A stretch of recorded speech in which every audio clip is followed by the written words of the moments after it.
Boa noite, Goiânia. Boa noite, Goiás. Ou tá na hora?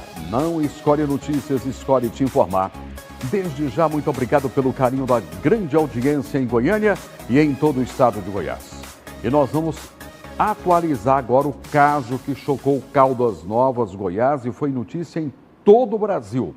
A Polícia Civil encontrou nesta quarta-feira o corpo da corretora de imóveis Daiane Alves, de 43 anos, que estava desaparecida desde dezembro do ano passado. O síndico do prédio onde ela morava e o filho dele foram presos. E, segundo a polícia, o síndico confessou o crime e ainda indicou onde tinha jogado o corpo. O nosso repórter Guilherme Martins está chegando com toda a atualização deste caso, que é o comentário do dia em Goiás, em Goiânia e no Brasil. Boa noite, Guilherme.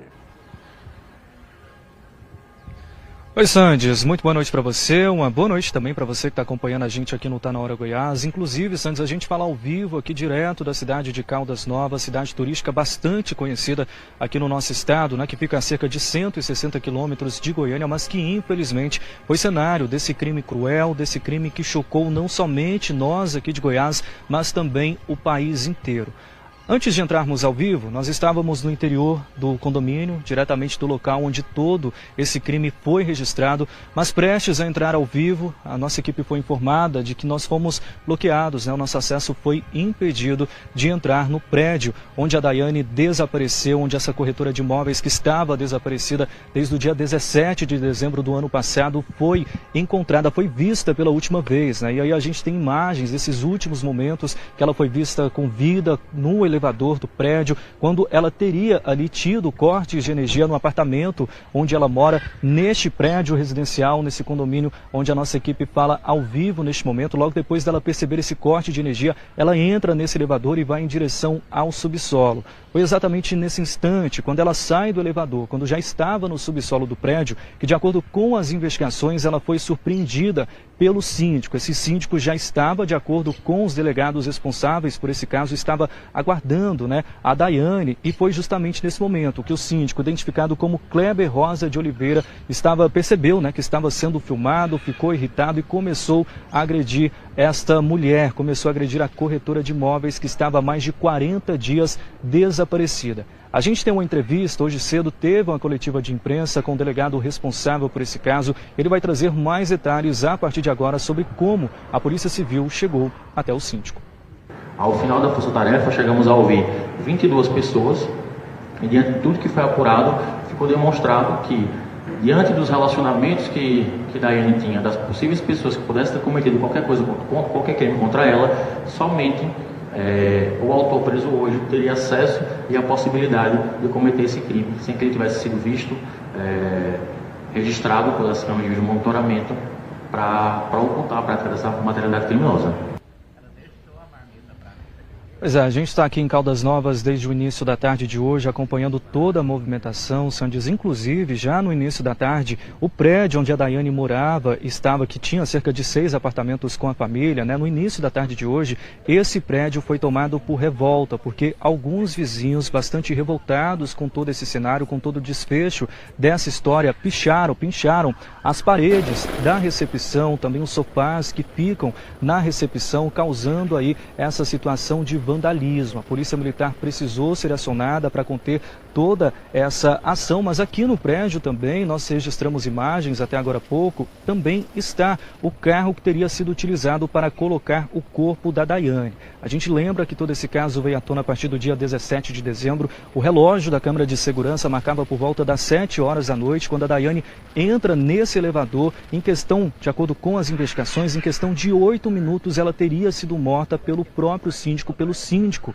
aqui do prédio onde ela morava, no instante em que ela vai em direção ao subsolo para verificar mais um corte de energia que estava acontecendo. As investigações também apontam esse histórico de conflitos, né? Não foi a primeira vez, não era a primeira vez que ela e o síndico estavam brigando, né? Justamente por causa de problemas na administração envolvendo esses 6 apartamentos que a família da Daiane possui nesse prédio residencial aqui de Caldas Novas. Os familiares estão bastante impactados com todo esse desfecho, uma notícia que a gente não queria abordar aqui no Tá Na Hora Goiás, né, Sandes? Mas infelizmente, de fato, o corpo da Daiane Alves, após mais de 40 dias desaparecido, foi encontrado às margens de uma rodovia estadual, sentido Caldas Novas, Catalão. A gente conversou com a irmã e também com a mãe da Daiane, e a partir de agora a gente confere o depoimento da mãe, que está extremamente abalada com toda essa situação. O Brasil inteiro, Daiane, onde você estiver, todo mundo está vendo o que aconteceu com você, que você nunca foi vilã, que você sempre foi honesta, você lutava pelas suas causas, por aquilo que você tinha direito de estar ali, de ser um ser humano. Muitas vezes ela falou para mim: mãe, eu não me sinto um ser humano aqui dentro desse prédio, com todo o direito que eu tenho aqui. Então, assim, é uma questão de justiça nacional. Eu quero que isso aí, que o Brasil inteiro vê o que aconteceu com ela. A justiça está sendo feita. E como eu disse, Sandes, no início desse meu ao vivo, as investigações tudo leva a acreditar que a Daiane ela foi morta ainda no subsolo deste prédio residencial aqui em Caldas Novas. Logo depois de ter sido morta, de acordo com o delegado responsável pelo caso, o síndico teria colocado o corpo da Daiane em uma picape. Tudo isso foi registrado por volta das 8 horas da noite do dia 17 de dezembro. Em questão de 48 minutos, ele retorna. Às 8 horas, ele sai aqui do prédio com a carroceria da picape, desse carro que ele tem, né, com o corpo, de acordo com as investigações, com o corpo dentro. Essa carroceria do carro ela estava tampada, mas depois de cerca de 48 minutos ele retorna, essa carroceria já estava aberta. E de acordo com a Polícia Civil, também a Polícia Militar, foi nesse intervalo de tempo que ele teria saído aqui desse prédio em direção a essa região de mata, de difícil acesso. Teria sido nesse instante que ele acabou jogando, né, desovando o corpo da Daiane, que foi encontrado na manhã de hoje em estado avançado de decomposição. A alçada da Daiane foi encaminhada ao Instituto Médico Legal de Goiânia. Inclusive, a gente também tem imagens das pessoas que foram presas. Quem foram essas pessoas? Além do Kleber, que foi identificado como síndico aqui do prédio, o filho dele, o Maicon Rodrigues, também foi preso. Ele é apontado, de acordo com as investigações, ele é suspeito de tentar atrapalhar a força-tarefa da Polícia Civil, porque ele teria descartado o celular antigo do pai e comprado um celular novo para ele. Além dessas duas pessoas, uma terceira pessoa também foi conduzida à delegacia para ser ouvida na condição de testemunha. Essa pessoa foi o porteiro que estava de plantão no dia em que todo esse caso aconteceu, no dia 17 de dezembro. Agora há pouco eu encontrei com esse porteiro aqui no prédio, Sandes, conversei com ele e todos os detalhes, essa entrevista exclusiva, a gente aborda daqui a pouquinho no Jornal Serra Dourada, a partir de 7h20. Adriana Bueno, volto com você. Está aí, direto de Caldas Novas, todas as informações com o nosso repórter Guilherme Martins. Bom, um desfecho que dói, que revolta e que deixa marcas profundas em toda a família, porque depois de semanas de angústia, espera, a esperança de encontrá-la viva, a confirmação da morte de Daiane traz a resposta que ninguém queria ouvir. Sempre tem aquele fio de esperança de ter alguém encontrá-la viva. Agora, o que fica é a dor da mãe, dos familiares e amigos. E a esperança de que a justiça seja feita, com todos os responsáveis devidamente punidos. A nossa equipe segue acompanhando o caso. A qualquer momento voltaremos com mais informações. E a entrevista com o porteiro, conforme disse o Guilherme, no Jornal Serra Dourada, a partir das 7h20. Agora, muita gente pode estar imaginando. Foi tiro? Não. Fosse tiro, alguém teria ouvido. Ela pode ter sido morta a facadas ou asfixiada. Asfixiada ou a facadas. E ele não pegou o elevador, foi pela escada, segundo alguns depoimentos já colhidos, colocou o corpo na picape e desovou, que é o termo que se usa na linguagem policial, na cidade mais próxima de Rio Verde. Justiça vai começar a ser feita. A mãe dela, que deu uma entrevista emocional, comovida, pode ter certeza que Goiás e o Brasil inteiro, todos nós estamos lamentando profundamente o que aconteceu com a sua filha. Os nossos sentimentos à senhora e toda a sua família. O que começou com amizade e promessas de sucesso terminou em um prejuízo milionário. Uma família denuncia ter caído em um golpe muito bem articulado. baseado em falsas promessas de riqueza, segundo as vítimas. Os suspeitos ou ostentação, confiança e muita lábia para atrair investidores e causar um rombo superior a R$800 mil. Você vai conferir agora como é que foi toda essa armadilha na reportagem de Fernando Souza. A confiança serviu de isca. Uma família inteira vive hoje o amargo prejuízo de ter acreditado em promessas de um futuro próspero que, na verdade, não passavam de uma armadilha. O alvo da denúncia é Júlio César Silvério Júnior. Segundo as vítimas, ele construiu laços de amizade para convencer parentes a investirem em negócios que pareciam imperdíveis. Meu primo entrou, caiu no golpe, certo? Só que até então ele não sabia, né? Aí começou a colocar a gente, falando, querendo melhorar a vida da gente também, sabe? Aí o que acontece? Ele fez falsas promessas com a gente, ele disse que tinha uma receita, né, para baixar, que estava pagando muito imposto desses valores que ele tinha, e que tinha que tirar um dinheiro desse das contas e tal, que era pra gente fazer depósito para uma conta lá e tal, para ele ressarcir a gente com a dele, sabe? Para dar credibilidade às histórias de riqueza, o suspeito bancava passeios em lugares caros e ostentava um padrão de vida elevado. Mas a farsa começou a desmoronar quando uma das vítimas encontrou na internet anúncios das casas que supostamente já teriam sido compradas pelo golpista. Aí a gente fez os pagamentos, tudo certinho, quando a gente olha no Instagram, as casas que a gente comprou estavam tudo à venda. Do mesmo jeitinho. Relatos indicam que o prejuízo total causado pelo suposto golpista ultrapassa os R$800 mil. Em um dos casos mais graves, uma vítima chegou a transferir sozinha mais de R$200 mil. Um dinheiro economizado com muito esforço e que já tinha destino certo: o custeio de um tratamento médico. Eu trabalhei 3 anos fazendo economia, eu, a minha esposa e meu filho mais novo, para me fazer um transplante de pulmão, porque eu só tenho 29% de função respiratória. Aí esse transplante seria feito no Rio Grande do Sul, em Porto Alegre, e eu precisava de passar 2 anos lá esperando na fila. Esses 2 anos eu não podia trabalhar, então esse dinheiro era destinado para isso, certo? Aí como ele deu o golpe, levou tudo, então acabou, eu tenho uma consulta marcada dia 10/2 no Rio Grande do Sul, e eu não tenho condição nem de deslocar daqui para ir lá. Outro integrante da família também caiu no golpe. Foi através dele que Júlio César teve acesso aos demais parentes. O rapaz era de boa aparência, era muito amigável, sabia falar, tipo assim, ele só vivia em lugar de alto padrão, então ele não tinha como desconfiar dele. Como fosse um irmão mesmo, do jeito que ele tratava nós. E ele, tipo assim, ele não nem imaginava que ele fazia isso comigo não, porque ele nunca chegou na minha casa não, mas eu ia na casa dele quase todo dia. Nós saía para restaurante jantar com a família, eu e a família dele. Só nós saía para Caldas Novas, nós já foi até em chácara ir para outro lugar para conhecer, nós e a família. Então tinha um vínculo muito grande que não dá para desconfiar dele. Agora, a preocupação é ainda maior. Os dados pessoais das vítimas podem estar sendo usados pelo suspeito em outros estados. Em Anápolis, uma mulher também relata perdas pesadas. Ela foi convencida por promessas de uma vida melhor, mas acabou perdendo até o carro da família.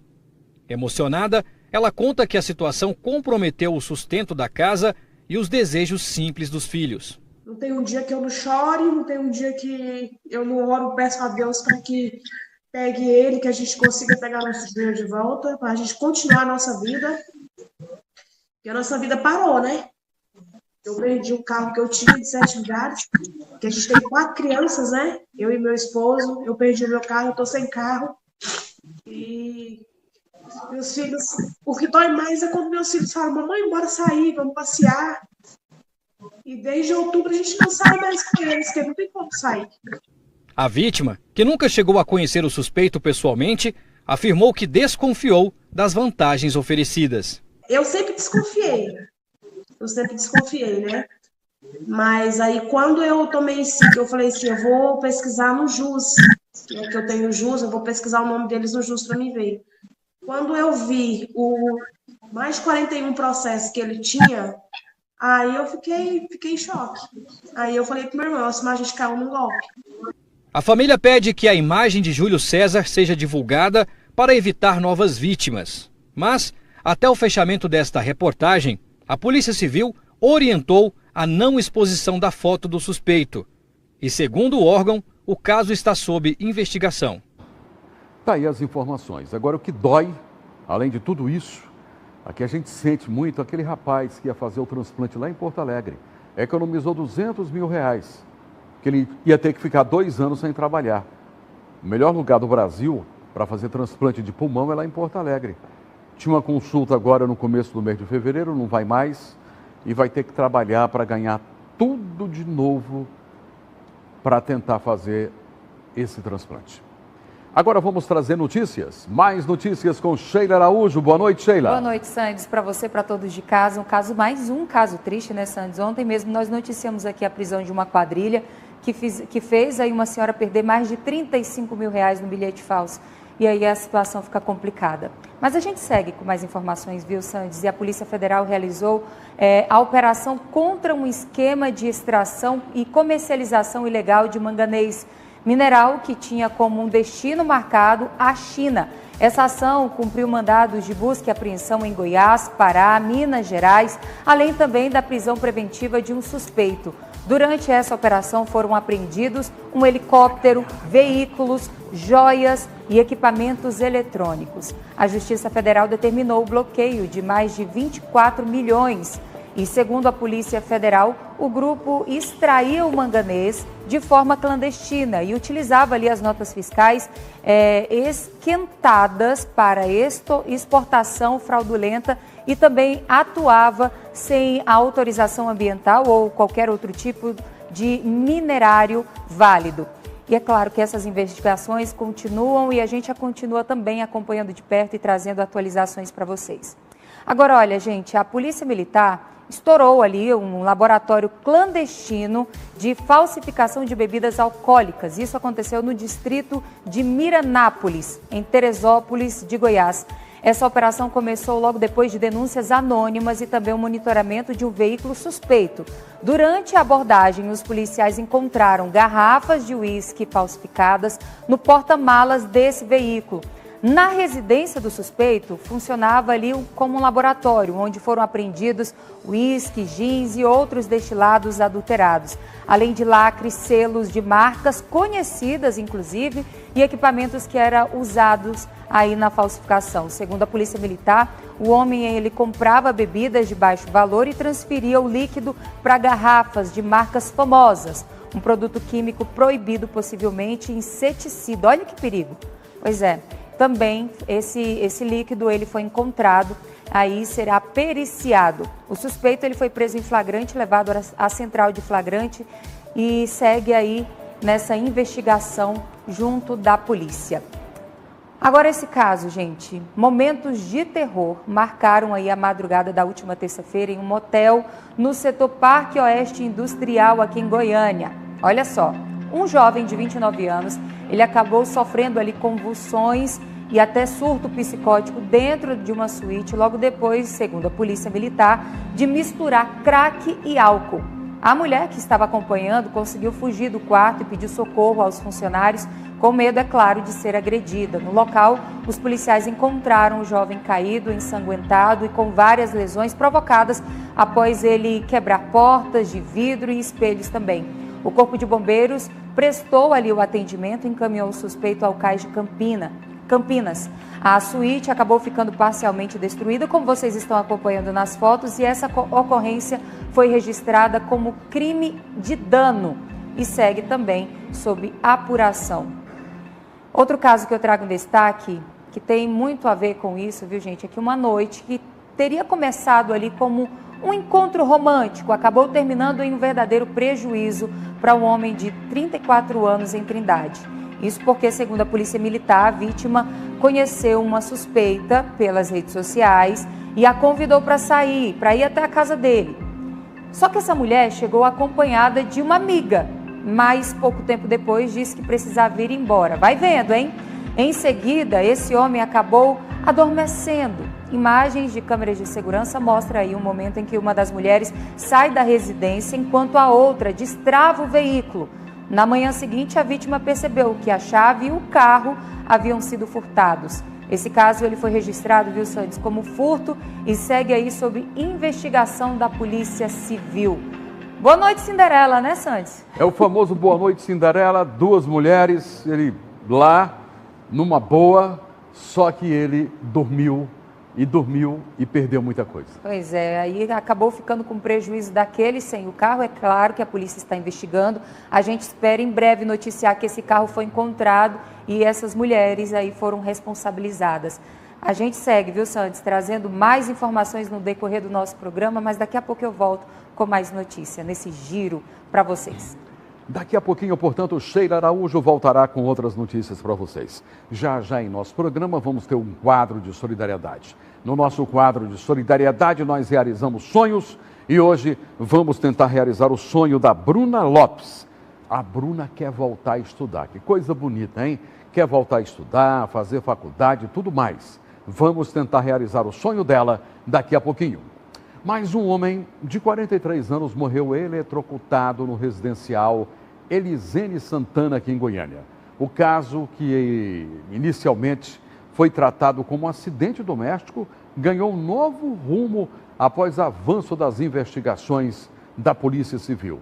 Passou-se a apurar morte como homicídio culposo, quando não há a intenção de matar. Vamos acompanhar na reportagem. As imagens são fortes e mostram o desespero da esposa da vítima. O homem de 43 anos sofre uma descarga elétrica, cai no chão e a mulher corre para desligar o disjuntor numa tentativa de salvá-lo. A vítima fez a alocação dessa enceradeira industrial.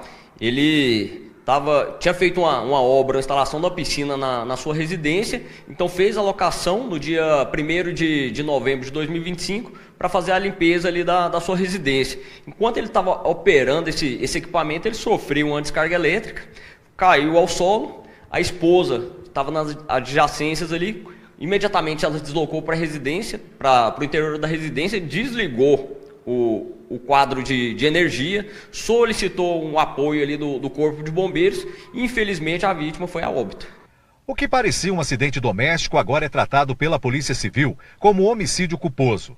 A investigação, que começou em novembro do ano passado, avançou com o trabalho da Polícia Técnico-Científica. A perícia analisou o equipamento, o sistema elétrico, encontrando falhas graves que mudaram completamente o rumo do caso. No primeiro momento ali tinha a aparência de um mero acidente doméstico com a morte da vítima. Só que a partir do momento que a polícia tomou conhecimento que ele tinha feito essa locação no mesmo dia do equipamento e esse equipamento foi a causa da morte, então foi necessário a realização de diligências policiais para apurar de fato o que aconteceu e o que seria um nexo de causalidade entre o equipamento e a morte. Foi o laudo da Polícia Técnico-Científica que mudou completamente o rumo desta investigação. A perícia comprovou que a enceradeira teve o sistema de segurança removido de forma intencional, deixando a carcaça do equipamento energizada. Para a Polícia Civil, essa negligência técnica foi determinante para caracterizar o homicídio culposo. Foi realizado um trabalho pericial. O que ficou constatado foi uma má manutenção desse equipamento. Vou citar 2 pontos ali que foi fundamental ali para o resultado morte. O laudo pericial ficou comprovado que havia fios soltos dentro do equipamento, o que eletrificou toda a enceradeira, e também um ponto que foi fundamental para o resultado morte da vítima, foi retirado de forma deliberada ali o pino aterrador. Então, se não tivesse feito isso, possivelmente ali a vítima poderia ter sofrido esse choque, mas poderia ter evitado a morte do operador do equipamento. O laudo apontou que a enceradeira teve alterações irregulares. O fio terra foi cortado, o plugue original de 3 pinos substituído por um outro sem aterramento e havia emendas mal isoladas. Com isso, toda a carcaça metálica ficou energizada. A Polícia Civil cumpriu mandado de busca e apreensão na empresa responsável pelo equipamento. Documentos e materiais foram recolhidos e agora fazem parte do inquérito. Agora, as investigações caminham para apurar uma possível conduta delitiva por parte dos representantes legais da empresa. Então, os proprietários que podem responder aí por homicídio culposo. Exatamente. Tá aí. Aluga a enceradeira. A própria pessoa que alugou foi usar. E ao usar, a polícia detectou que tinha problema. E foi por isso que ele foi eletrocutado. É claro que a família vai acompanhar isso de perto, vai contratar advogado e vai exigir uma punição adequada para este caso de negligência. Por falar em polícia, a Polícia Civil prendeu em flagrante o farmacêutico e uma mulher que são suspeitos de vender e distribuir medicamentos abortivos, isso em Aparecida de Goiânia. Quem traz todos os detalhes é o nosso repórter Elias Júnior. Os dois estão presos, estão no Xilindró. Boa noite, Elias.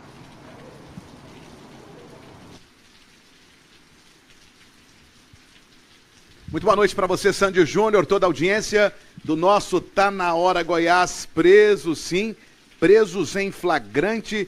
Tudo começou quando a mulher, ao telefone, falando alto ao telefone, ela estava em um estabelecimento comercial e na ligação, de acordo com a denúncia, ela falava sobre medicamento abortivo. Denúncia feita, a delegacia perto, viu? Perto de onde essa mulher estava. Era um estabelecimento comercial lá no Garavelo, delegacia ali no bairro, polícia acionada e rapidamente flagrante. Quem vai contar os detalhes é o delegado Humberto Teófilo. Vamos ouvir.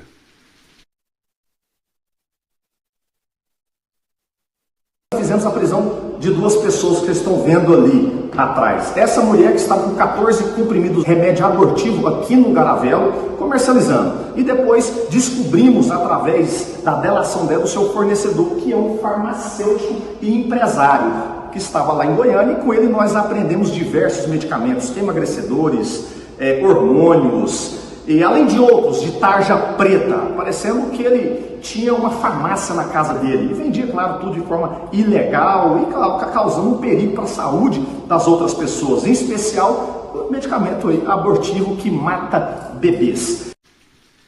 Com a mulher, Sandes, foram encontradas, para você ver a seguinte quantidade aqui, 14 comprimidos de Citotec. E de acordo com a polícia, ela é conhecida, já tem várias passagens e confessou que estava realizando a entrega do medicamento e foi ela que apontou o farmacêutico e o profissional como fornecedor. Volto com você, Sandes. Tá aí todas as informações com Elias Júnior. Como é que pode, né? Faz tudo errado, acha que nada vai acontecer, continua fazendo, mas tem hora que a polícia chega. E você, qualquer tipo de crime que você tiver conhecimento, pode avisar para o 190 que você vai ter a sua informação, a sua identidade preservada. Vamos acompanhar agora um giro de notícias das últimas 24 horas. Na noite da última terça-feira, um motoqueiro foi arrastado pela enxurrada na Baixada Residencial Heliforte. A cena assustou moradores, mas graças à ajuda rápida da população, o motociclista foi resgatado com vida. Motoristas que passavam em Anápolis se depararam com um caminhão em chamas no fim da tarde da última terça-feira. O Corpo de Bombeiros foi acionado rapidamente e controlou o incêndio, que provocou interdição parcial do trânsito. As causas do fogo são desconhecidas e não há confirmação se o motorista estava no veículo no momento do incêndio. Já em Goiânia, um homem foi preso em flagrante, suspeito de maus tratos após a morte da própria cadela, um caramelo de 12 anos. O animal chegou à UPA-VET com ferimentos graves, infestação de larvas, desnutrição e desidratação, mas não resistiu. O tutor admitiu não ter buscado atendimento veterinário. Agora, o caso segue para a Justiça. Moradores da Vila Pedroso denunciaram transtornos causados por um bar na Avenida 15 de Novembro. Segundo relatos, eventos aos domingos estariam ocorrendo sem liberação, com perturbação do sossego, vandalismo e até ameaças. A comunidade pede fiscalização urgente. E um carro pegou fogo na Avenida Goiatuba, em Tumbiara. Equipes de socorro foram acionados e o incêndio chamou a atenção dos motoristas. Não há informação sobre feridos, mas o trânsito acabou ficando lento na região. Um minuto faltando para as 19 horas, vamos trazer agora com a nossa repórter Lizy Souza, não, vai ser comigo aqui mesmo. O quadro Saúde é o que interessa. Vamos falar sobre medicina metabólica e hormonal. E durante essa semana nós estamos com o Dr. Ítalo Lima, ele que é nutrólogo e estará tirando dúvidas sobre este tema que é muito importante, que interessa principalmente às mulheres. Para começar, doutor, existe um mito de que medicamentos como o Mounjaro são fáceis para quem não quer fazer força e emagrecer.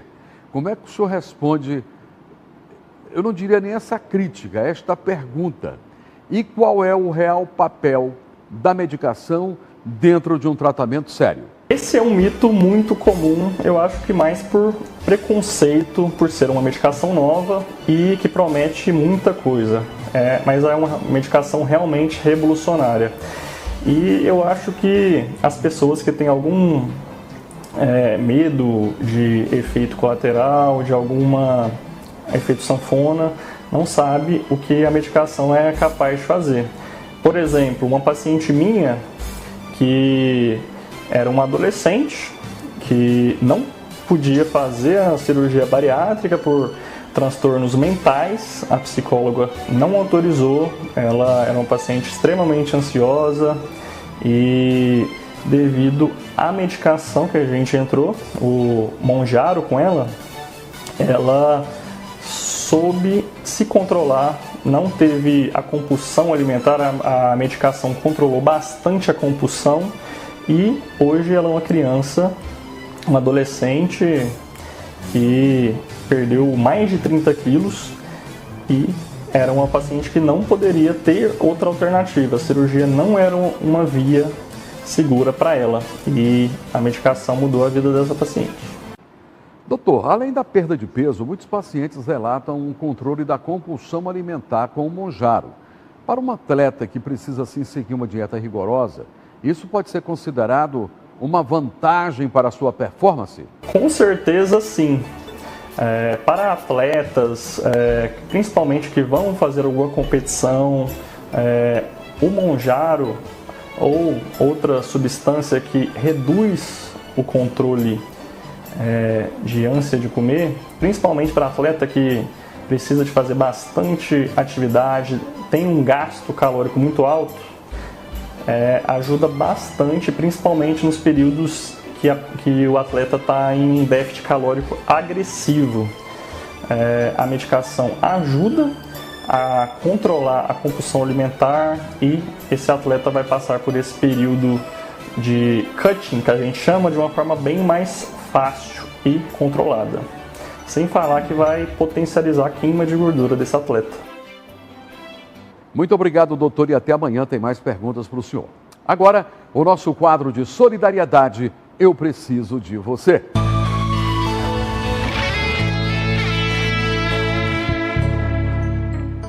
Olha o endereço para você participar, tá na hora goiás@tvsd.com.br. Pode fazer o seu pedido e nós atendemos por sorteio, você sabe muito bem disso. A sorteada de hoje é Bruna Lopes, Sandes Júnior, amigo da gente. Eu sou a Bruna Leandra da Conceição Lopes. Eu tenho 30 anos, sou casada, tenho 2 filhos e sou do lar. Eu tenho um sonho que é concluir o ensino médio e voltar a estudar. Eu já casei, tive filhos, quero voltar a estudar, pensar no meu futuro. Depois de concluir o ensino médio, eu vou querer fazer também uma faculdade. E desde já eu conto com a sua ajuda, Santos. Mas primeiro, para que eu possa terminar o ensino médio. É o meu grande sonho no momento. Não tenho condições de pagar e gostaria muito de ganhar uma bolsa. Então, Bruna, você quer uma bolsa para concluir o ensino médio? É verdade, Sandes. Boa noite. Estou aqui na esperança de conseguir a sua ajuda para conseguir realizar o meu sonho de fazer o EJA, o estudo de jovens e adultos. Estarei aqui na torcida. Todos nós estamos torcendo para você, te parabenizando, hein? Você é jovem ainda, casou jovem, teve filho jovem, quer voltar a estudar. E eu quero saber da nossa produção. A Bruna fez o pedido. E aí, produção? A Bruna ganhou ou não ganhou? Ganhou!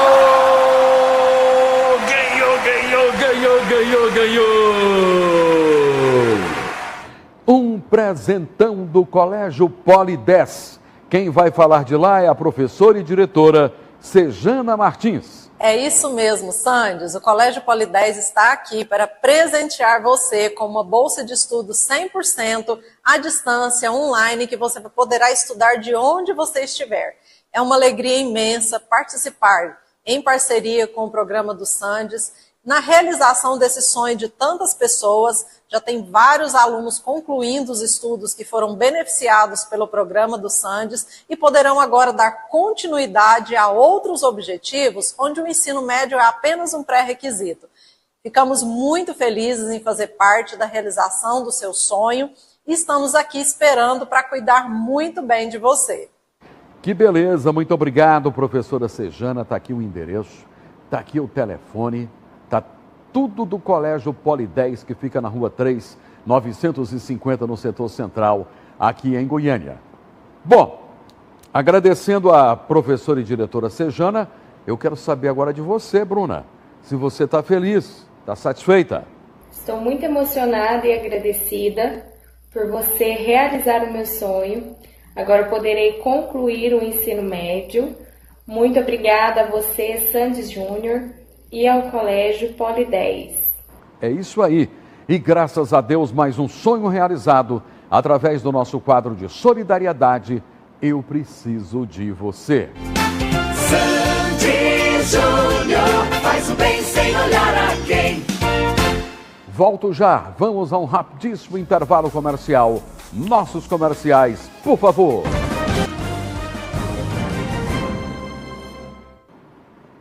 E estamos de volta cumprimentando todos os nossos telespectadores mais uma vez em Goiânia e em todo o estado de Goiás. Essa matéria que nós vamos mostrar agora interessa a todo mundo que dirige, porque a prova prática da Carteira Nacional de Habilitação mudou em Goiás. A baliza e a rampa deixaram de ser obrigatórias. Uma decisão que promete reduzir custos e facilitar o acesso à CNH. Mas afinal, o que muda na prática para quem vai tirar a carteira? E quais podem ser os impactos dessas mudanças na segurança do trânsito? A reportagem é de Douglas Fernandes. Já estão em vigor em Goiás as novas regras para a emissão da Carteira Nacional de Habilitação. A principal mudança está na prova prática, que agora acontece em etapa única, apenas com o trajeto. Exercícios como baliza e rampa deixaram de ser obrigatórios, conforme resolução do Conselho Nacional de Trânsito, publicada em dezembro do ano passado. Outro ponto destacado é a redução significativa no custo para tirar a CNH. Antes o processo podia ultrapassar R$3.000. Agora, segundo o Detran, uma categoria pode sair por menos de R$500. Logo de início, as mudanças chamam a atenção de quem atua na área de segurança viária. Para o professor Benjamin, especialista em trânsito, a proposta tem pontos positivos, especialmente na redução no número de pessoas que dirigem sem carteira. Cerca de 20 milhões de pessoas dirigem pelas ruas e pelas estradas do Brasil sem ter habilitação. Isso aí coloca em risco a segurança de todos. Então, é um grande acerto, porque vamos reduzir o número de pessoas que dirigem sem ter uma habilitação, sem ter um treinamento, um conhecimento mínimo das normas, né, do Código de Trânsito Brasileiro. Então, a segurança no trânsito vai melhorar e certamente nós vamos reduzir o número de mortes que ocorrem no Brasil a cada ano. Com as novas regras, o candidato pode realizar a prova prática com o próprio veículo, desde que esteja regularizado ou optar por um carro automático. Outra mudança importante é que não há mais carga horária mínima obrigatória para as aulas teóricas. O candidato pode escolher como vai estudar, por conta própria, com instrutor autônomo, em autoescola ou por meio de curso digital gratuito, oferecido pelo governo federal. O objetivo das novas regras é simplificar o processo, reduzir a burocracia e tornar a CNH mais acessível, especialmente para pessoas de baixa renda. Segundo o Detran, as mudanças não comprometem a segurança no trânsito, pois não existem dados que relacionem diretamente acidentes à dificuldade em realizar baliza ou rampa durante os exames. eu acredito que é um fator favorável, porque a baliza, não é? E a rampa não colocam tanto em segurança o trânsito, não é? Tá? Então, se o condutor consegue conduzir o veículo com segurança, fazer as manobras normais, se ele tem um bom conhecimento das normas de conduta, né, preconizadas no Código de Trânsito Brasileiro, eu acredito que será um fator positivo, porque nós vamos ter no trânsito brasileiro pessoas habilitadas, mas que no decorrer da prática da direção, ele poderá aperfeiçoar essas manobras aí, né, de baliza, tá? E de rampa. Entre as novidades também estão: primeiro reteste grátis na prova teórica e prática, instrutor autônomo liberado, desde que cumpra os requisitos legais, renovação automática da CNH para bons condutores e fim do prazo máximo de 1 ano para concluir o processo de habilitação. As mudanças já estão valendo em todo o estado e devem alterar a forma como milhares de goianos tiram a primeira habilitação. Nas ruas, as novas regras dividem opiniões. Meio complicado, né? Porque antigamente tinha, né? Eu acho correto, porque o motorista em si já é meio complicado. Não afeta a segurança no trânsito? E muito. Fica mais difícil. Qualquer pessoa vai tirar a carteira e vai ser problema. Os motoristas já são ruins com baliza e rampa. Imagina agora, como é que vai ficar a situação? Vai dar muito trabalho para a lanternagem aí. Mas do resto eu acho que é bom, mas que vai dar problema, vai. No final das contas, o que conta é a responsabilidade. Com certeza. Se for responsável, é o que importa. O impacto prático na segurança, então, o senhor acredita que será grande, embora não necessite mais da baliza e da rampa? Exatamente, o impacto vai ser marcante. E com mais pessoas habilitadas, mais segurança nas ruas da cidade e nas vias, nas rodovias. Essa reportagem brilhante, por sinal, muito boa, foi do nosso repórter Wendel Pasquetto. Mas como disse aí, um condutor, hein? A voz do povo e a voz de Deus. As oficinas de pintura e lanternagem vão agradecer, né? Porque vai ser uma barbeiragem total para muitos que não vão se preocupar nem como fazer para estacionar. Imagina estacionar de ré. Tem gente que não dá conta nem com aula. Agora imagina sem aula. Acabou a burocracia? Acabou. Mas maus motoristas serão apresentados mais e mais a partir de agora no trânsito de Goiânia e de Goiás, e podem ter certeza, essa lei é em todo o Brasil. E vamos trazer mais notícias com Sheila Araújo. Eu tô rindo aqui, viu, Sandes? Mas é porque a pessoa tem que ter, no mínimo, bom senso, né? Para poder não ficar ruim aí pelo trânsito com essas novas leis, regras por aí. Então, precisa ter, no mínimo, bom senso para poder, pelo menos, aprender como fazer, como estacionar ou pelo menos uma baliza ali, já que não é necessário, né? Não se faz necessário. Pega um feriado, um domingo, e pode treinar até na porta de casa, na porta do prédio. Pois é, vamos lá, né? Vamos seguindo para ver o que vai acontecer daqui para frente. Pois é, né, Leleco? Vai vendo, vai vendo. Mas olha, gente, vamos falar aqui de um assunto que chamou muita atenção, o assunto é sério. Um motociclista de 43 anos acabou morrendo após um grave acidente envolvendo uma caminhonete no cruzamento do residencial Canaã, em Rio Verde, no sudoeste goiano. Essas imagens que vocês acompanham foram registradas ali por câmeras de segurança e mostram o momento em que o motorista da caminhonete avança a sinalização de parada obrigatória e acaba atingindo em cheio a moto. Com o impacto, a vítima foi arremessada para uma área de vegetação e o corpo de bombeiros e também o SAMU tentaram ali fazer a reanimação. O motociclista, infelizmente, ele não conseguiu resistir ali aos ferimentos e a morte foi confirmada ainda no local. A polícia militar isolou a área e a perícia foi acionada para o motorista da caminhonete. Ele também foi levado aí para a central de flagrantes e segue sob investigação. Caso triste e lamentável. A gente acabou de falar ali sobre a pessoa ter pelo menos um bom senso, né, de trafegar pelas vias para evitar acidentes do tipo, tragédias como nós acabamos de mostrar aqui. Agora, olha, gente, a Polícia Civil de Goiás prendeu uma mãe e um filho suspeitos aí da participação indireta e indireta também no homicídio de Baimeister. Isso, acho que é esse nome, Baimeister Frades dos Santos. Esse homicídio acabou acontecendo recentemente em Mineiros. E aí, segundo as investigações, essa vítima ela foi executada a tiros por 2 homens em uma motocicleta que acabaram fugindo ali logo depois do crime. Na segunda fase da operação Rota da Morte, a polícia acabou apurando que o homem preso teria guardado ali armas utilizadas, escondido também essa motocicleta e ajudado na fuga de um dos autores. Já a mulher teria auxiliado ali a ocultação do material e dado também suporte logísticos aos executores. Esses materiais apreendidos vão ajudar a esclarecer completamente o caso.